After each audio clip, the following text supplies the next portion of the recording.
Good morning. Good morning. Good morning. Happy Happy Monday Monday at 8 a.m. at 8 a.m. And just I'll say now, starting next week in anticipation of school going back, we'll be switching this to 9:30 a.m. so that all the people that have to get their kiddos to school, if you're sending them, can do that and then jump on. And they moved, Brevard County starts August 24th now. Yep. We start tomorrow. Do you really? Yes. So we registered last week. I guess today Jesse and I have to do like the orientation because we chose the virtual option. Oh, it's so interesting to see like the new rules. Like we have an app, so we get anytime they add stuff. It's very interesting, like even school buses. And I think I've always drove my kids back and forth to school, but it's interesting. So it's like one student per row or per seat, right. except for family members.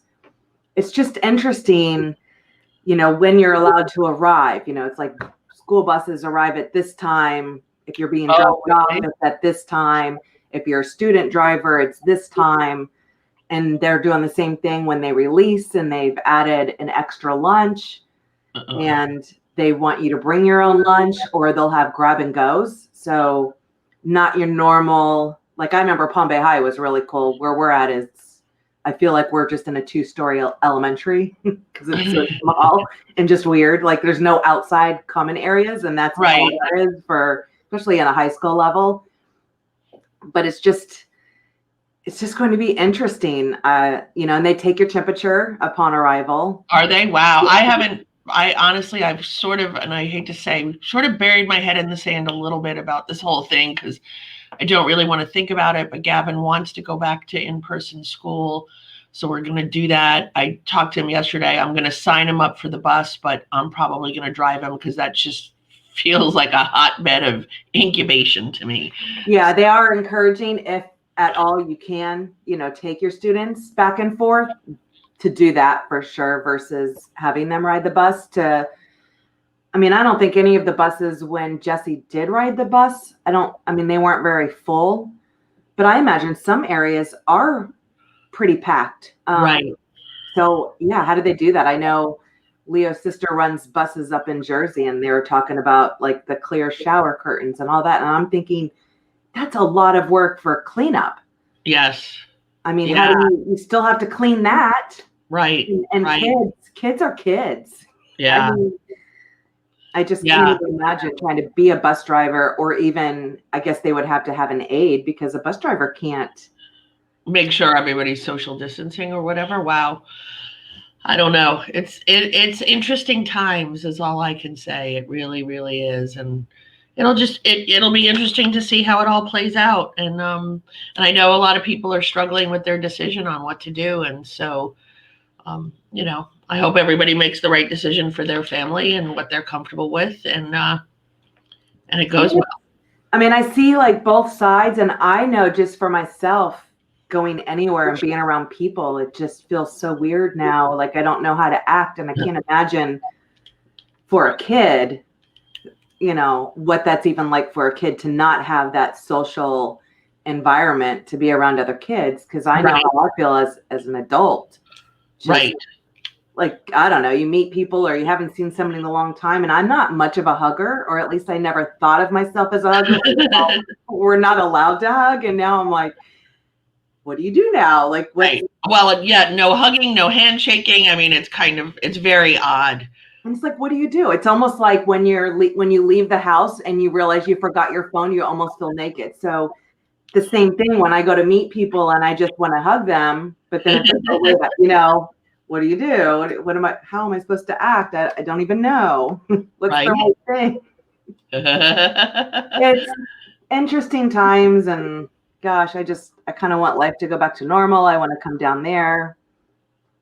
Just craziness. I did get to watch all of the graduations live. Thank goodness. Hunter flew down there so he could watch. Did he? Well, you figured, Palm Bay High was where he went. That's where all of his best friends are. His name is even in the yearbook or whatever, and they got the name right.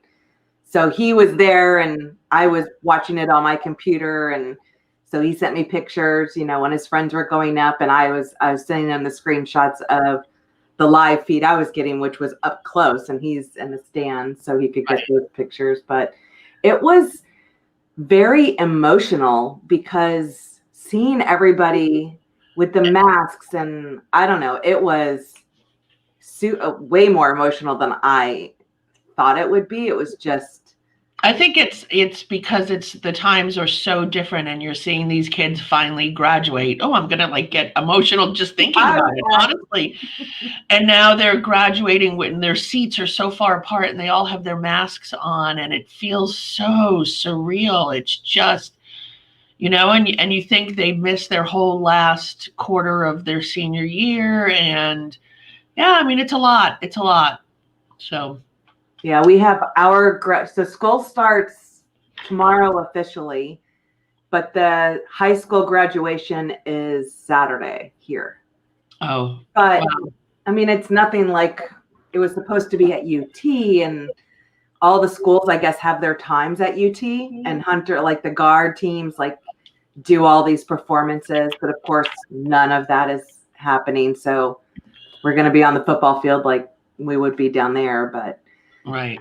But it's weird that they're already starting the next venture, college or whatever they're doing, and then they're graduating now. I know. I guess they need some sort of closure. I don't know how I would feel if I was a senior. Would I want to graduate after I already started college? I don't know. Yeah, I guess I didn't do any of that. I was working. I didn't care. It wasn't whatever. I got my shirt. I don't care. I don't know. It wasn't. But I feel bad for those. I mean, I know Hunter really wanted to be down there for Palm Bay High, so right. He paid for it. He's got important too. Yeah. Yeah. So he's got a job. He paid for it. He did all that, and I guess we're all red state, so it's not like a craziness to have to quarantine. I don't know how that'll work. I just can't keep up. But anyway, so we've got some pretty good topics. Yeah. So. This week, let's talk about understanding a kick-out clause and backup offers and the difference between the two, and what our MLS allows with regards to that, and what it means to your buyer or seller. So I'm going to do backup offers first, actually, because we're seeing more and more of this where properties are going under contract and listing agents are marking it for backup offers. And I think people are just doing it now just to keep the property active, sort of, so to speak. I mean, it doesn't stay active. It shows for backup offers. But what that means is there is a legally binding contract in effect that's been signed. And this is a question I get a lot. The buyer does not have to agree for the seller to be able to list the property for backup offers, because that backup offer has no effect on that first contract that's in place, right? So if the listing agent and the seller want to get backup offers, those offers just stack below the original first offer. So what happens is you basically, if you have a buyer that's interested in seeing a house for backup, and we kind of talked about this on our Facebook chat group, and I said I'm not a huge fan as a buyer's agent to even show a property for backup, to be honest. And I know there's been many cases where it's worked out for the backup buyers, but if a buyer needs a property and they need it within a time frame, sitting and waiting for backup is probably not a good idea. But I think if they love the house, then it makes sense. So you basically submit an offer with a backup addendum, which spells out what happens if the first contract cancels, and you actually negotiate the terms of the backup fully, and everybody signs off of it, and it has the backup addendum. And that just says what happens, if the first one cancels, then the seller has to let the backup offer know there's a certain amount of days. And you can also, because this came up last weekend or this weekend, there can be more than one backup offer, and you just stack them. Backup offer number 1, backup offer number 2, backup offer number 3. I recently had a property that had 2 executed backup offers. But the interesting thing in that is, by the time we were at the appraisal process, those 2 buyers had already found another house. So those backups fell out. So So that's what a backup offer is. A kickout clause, and we tend to call it the 72-hour kickout clause, but you could also make it a 48-hour kickout clause or a 24-hour kickout clause. Usually you put that with a contract when the buyer has some sort of contingency that's kind of iffy, and that's usually the home to sell contingency, especially if the home isn't under contract yet. So the kickout clause allows you to keep the property as active, so you can continue to market it as active. The very first line of the narrative, so that the whole world can see, has to say whatever it is: 72-hour kickout clause, 48-hour kickout clause. That's our MLS rule. Now, the general public has no clue what that means, so they just see it as active. They call their agent, say, I want to see it, and then you see the kickout clause, and you explain to them there is a contract that's in effect. We would make our offer, and if we come to terms with the seller, that's the other part that I think a lot of people miss. The second offer, the backup, that it wouldn't be a backup, the offer that's coming in under the 72-hour kickout, you fully negotiate that. And at that time, then the seller has to present that offer to the first buyer with the kickout. And depending on what you've previously negotiated, that buyer either gives more escrow money that becomes now hard or non-refundable, and they drop all their contingencies.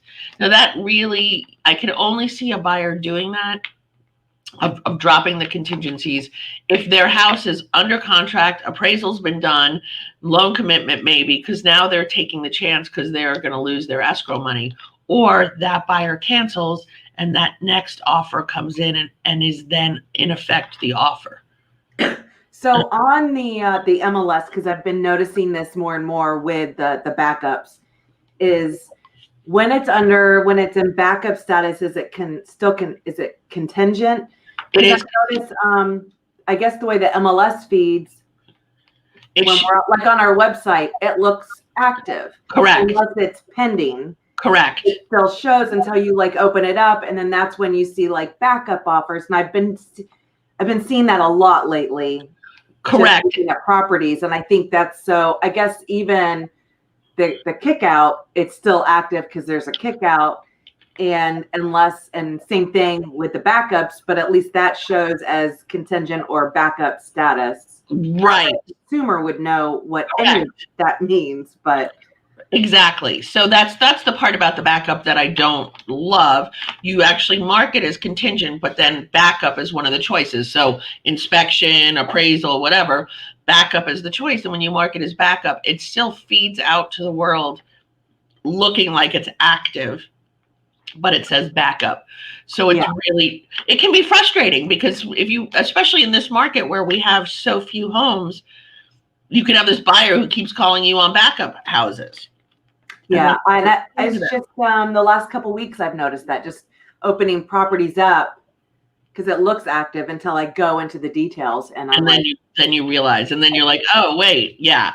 And the other part of that, see, I try and, when I market contingent, or sometimes I market contingent for backup, and depending on the property, I might keep it that status until the appraisal's done. But if I'm not even worried about the appraisal, I just keep it that way until inspection's done. But I'm seeing things that are, marked for backup and it's been under contract for 30 days.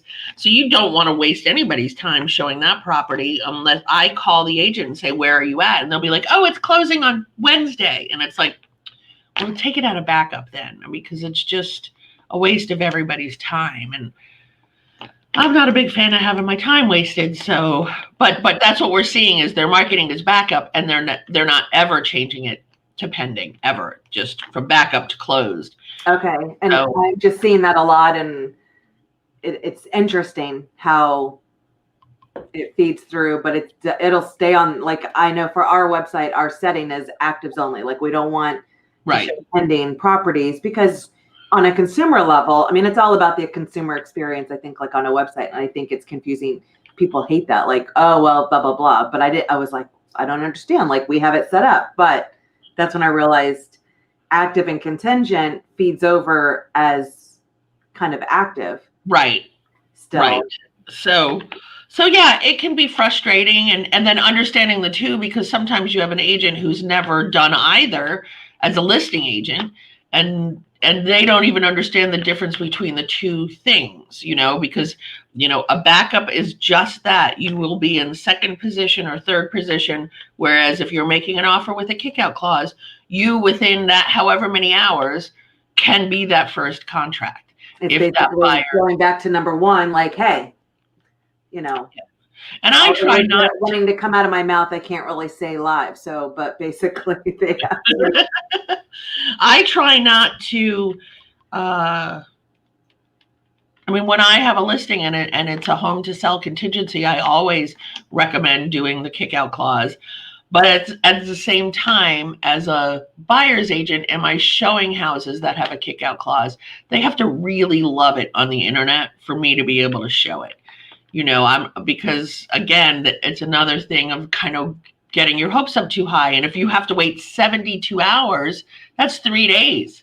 And in this market, when houses are going within the first few hours, we're seeing houses. There was somebody in Lab Coat Agents who commented about, oh, this home has been on the house for a week, and now the listing agent telling me she has multiple offers. Who here believes that? And you wouldn't believe how many people responded, I believe it. I said I had a house on the market for a whole year. I've had a listing on the market an entire year, and I got 2 offers in one day. The market is such that there's no houses. So even ones that have been on the market forever are going under contract quickly. So do you want to make an offer with a 72-hour kickout clause and possibly lose 3 days when you can be finding another house that you love? Crazy. And even when because the stats just came out from last month, and 2.1 months of inventory, like we were slowly getting to that 5-6 month where it might convert more to like the buyer's market. Like, what is it, like a 6 month is when that's kind of like even, and we've been around that 5, like teetering, right, 4 and 6. So it's like, oh, it might be converting more over. But now it's down to 2 months inventory, which even at the height of the market, I don't remember that number being that low. No, usually like 2.5, 2.6, 2.7, which is still low. Right. But to be at 2.1 is really, and that's why even, it's every time when I post the numbers from the week before, which I'll do when we're done with this, work on getting listings. You need to work on getting listings, because that's, it's just, but then it gets crazy. Like we talked about last year with the multiple last week with the multiple offers, when Kerry has been a little crazy. I know, when Kerry asked the question, I had a listing and it was multiple offers. What's the protocol? And it's like, there really isn't one. It's up to what you and the seller want to do.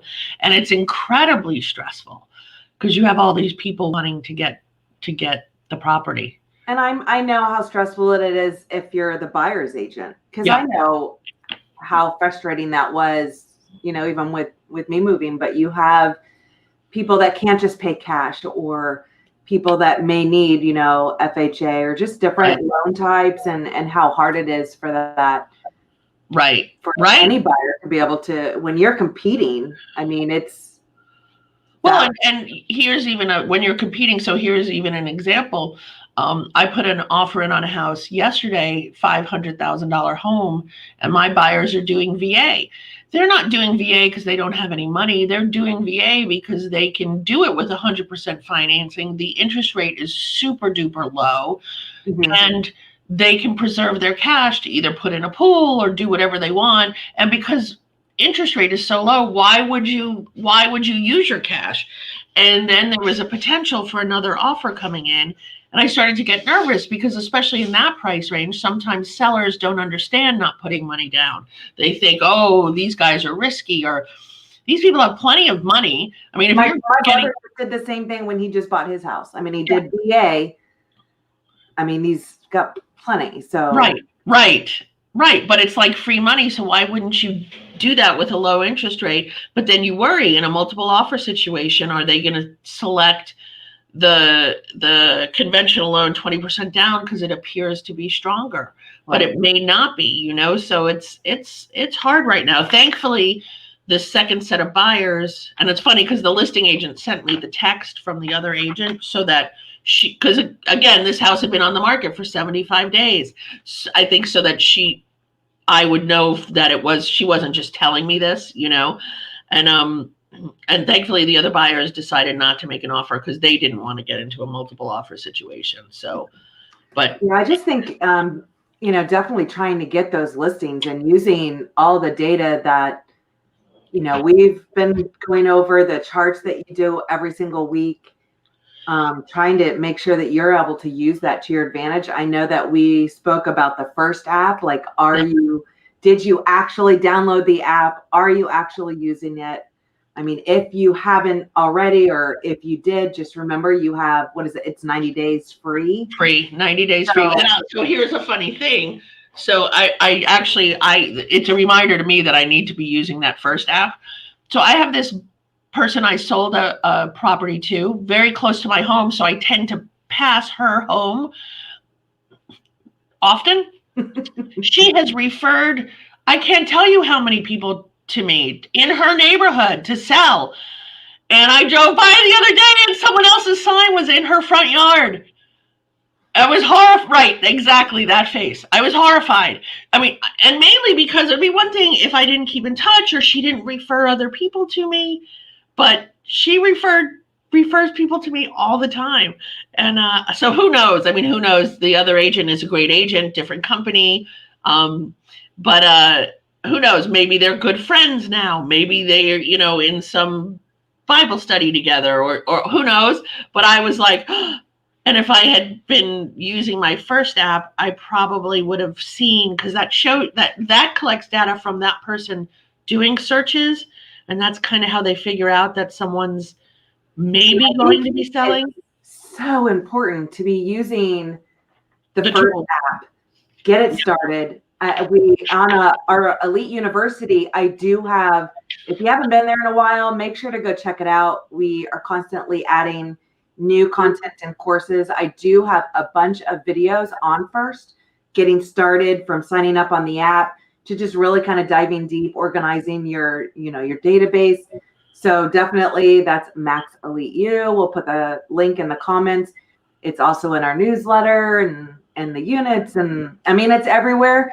But go into that courses and check out that first app if you haven't used it. If you did download it the last time we mentioned it, that's about as far as you got. You need to get in there. I mean, listings are gold right now at 2.1 month inventory. That's ridiculous. Yeah. You need to be using this free tool to be able to organize your sphere, see what they're doing, see if there's anybody that's considering, you know, listing their home, because that's who you need to be going after, and using all the stats that we're constantly pushing out for you to your advantage and trying to win over these listings, because it's crazy. It is crazy. It is crazy. And so I'll just give a shout out to Mark Lindo, who is one of our newest agents, and he has been doing a lot of cold calling. And I was at my mother's the other day, and she doesn't really check her messages, or she does, I don't know. So I always check and clear out her messages. And there was a message from Mark Lindo asking her if she wanted to sell her house. I was like, wait a minute, what? Like, I was like, for a minute, I was confused. Is this my cell phone? Is he calling me with a question? Oh no, he's, you know, I mean, and he is rocking and rolling, trying to get listings out there, you know? So let the new guy get the listings, but don't let him take your listings, you know what I mean? So. Your mom. I know. But it's great. So let's see, what is our our activity of the week? So excuse me. I'm getting new glasses so that I won't be doing this all the time, so I can see the screen. So take some time this week to ask these questions of yourself and to help put things into perspective. Is there part of your life that you're not happy with and you feel like you don't have any choice there? If you do have a choice, what would that choice look like? What could you do to change that? And what's preventing you from making that choice? Because it really is a choice. I mean, I talk about this all the time, me and exercising. Like, what's preventing me from getting off the couch and just exercising? And laziness, I think, but there's got to be something. They always say there's something deeper. But how Tony Robbins is like, when it's a must, like you'll make it happen. But if it's a want, right? Like I remember that part. So, I guess it's still a want, and I did all the research. I found the place I want to go to, and then the world kind of changed. So right. So whatever your problem is, take that problem and try and flip it over upside down to get a new perspective of it, and find the key choices where you once saw none. So find out what choices you can make to change that and make it better. Yeah. And that goes right with that thought of the week, where it's like, you are today where your thoughts have brought you, and where you'll be tomorrow is where your thoughts will take you. So I thought that was pretty deep. No, and that's so true. And it's funny, I always give my buyers or sellers this thing, and I always started off with, this is going to sound really like fluffy and tree hugging, but honestly, your negativity or your worry, stop it. The house deal is going to go through if we all think positively about it. And I know that sounds crazy, but if you're thinking positive and we're doing all the steps we need to do to make this sale a reality, it will happen. But if you're constantly being, oh no, this is going to happen. What if my loan isn't approved? Why wouldn't your loan be approved? You got pre-qualified. You already sent them your bank statements. You've told them the truth, right? Yes, your loan will be approved, So I always give that speech. And it's funny, I'm working with a daughter of a buyer that I had 4 or 5 years ago, the mother, and the daughter is a worry wart. Oh my gosh. And she's worrying. And we were texting back and forth one night, and I said, I'm going to give you my speech about positivity tomorrow. And when I met her tomorrow, she says, my mother told me you gave her the same speech. And she goes, but she wouldn't tell me what it was. She told me that you would tell me. And I thought that was funny. So keep it positive. I think it's so, and for me, it was eliminating the news, was able to kind of clear my mind and just really focus on the things that I need to do, and just focus on more of myself, versus, because it is so hard for me, the news and even some aspects of social. And it's probably why I just post a lot of animal stuff, and I don't know. Puppies all day long. So just because now I started talking so much, give us that thought of the day one more time.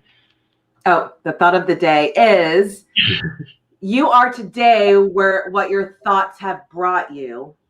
What you'll be tomorrow is where your thoughts will take you. There you go. I like that. I thought that was pretty deep. It resonated with everything that's going on. And it's just about clearing your mindset, whether you want to do yoga or, meditation. I just think clearing of all of that, the noise, there's so much noise and distractions, and just be able to focus and go back to your business plan. What are you not doing? What can you be doing? And just focus on yourself and your business and your family. And and that just made me think of a quick thing, because I sent out an email yesterday of Katie Lance's the content calendar. And I just did that in a session I did last week with somebody. And that content calendar is wonderful. And she even in the webinar that I watched last week, and I posted one of the slides from it, again, and we said this the whole time we were doing all the meetings, the coffee talk and the happy hour at home. Be mindful of how people are feeling about what's going on with COVID. Ask them if there's anything you can do to help, and stay positive. Yeah, social's definitely different. Usually I'm posting all these back to school. I'm going to be super sad. One of my favorite days are the first day of school, because you have all the first day of school with the kids, right, all dressed up. And then the last day when you have the side by side and how much they've changed. I know. We're just in different times right now. And I don't even know, do you post back to school? Because all the pictures are kids all together and happy. And then you have the commenting, oh, you sent your kids to school? Ay. Right. So I don't know. I mean, I can't even do back to school. So I'm like, well, gosh, that's all I ever do. Like August is all back to school. And I guess now I'm like, well, should I be posting all those graduation posts that were really back in May? But I guess now is when they actually I know. graduated. So, or the ceremony. I don't know. It's so hard, but mindful is pretty much ended up being my word of the year. I mean, Yeah. that's just something that I'm constantly and thinking of because I mean everybody's in different places because they have different circumstances. I get that. I mean, I don't know. It's just different times, but I think that's a perfect word for everything that you do. Yep. From social to meeting with people to showing properties, meeting. It's just mindful. It's a good word. It is a good one. And then we can end it on this, but I'll see agents or builders reps or people posting stuff on Facebook that I think is really controversial and something to always remember while you're being mindful. And I get it. It's your Facebook page or your Instagram page or your whatever, but you're still ultimately representing Remax Elite and Remax as a whole, and just be mindful of that. I mean, if you're posting something super controversial, even if it's about a mask, maybe don't, maybe don't comment on somebody else's position because it's just. You just don't know where, I mean, everybody has their own story and why they think the way that they do. And I think it's fine. I mean, I want to be mindful of everything. I mean, up here, it's a little different, even though some counties are mask required. I mean, we went to a place over the weekend and they had the little thing, like they were required, everyone's supposed to be wearing a mask. And I look inside and I'm like, nobody has a mask on. Oh, wow. I mean, I always have it. So if people are, I throw it on. But the only place that we went to was Walmart. And of course, that is a requirement now. But other than that, even though the entire county everywhere was interesting, was required, there was nobody. I mean, even the salesmen didn't have a mask. Wow. I mean, they'll just kind of have it like around, but it's different. Like I always have it because I don't, I'm fine. I hate it, but I'll do it. Right. But I just try to be mindful. If there is people, then absolutely. I think that's going to be the word of the year for sure. Yep. It is for mine. So if you have any suggestions on future topics, let us know. Comment below, comment in our group, email us, anything like that. But until next week, wake up, kick ass, and repeat. Bye, everyone.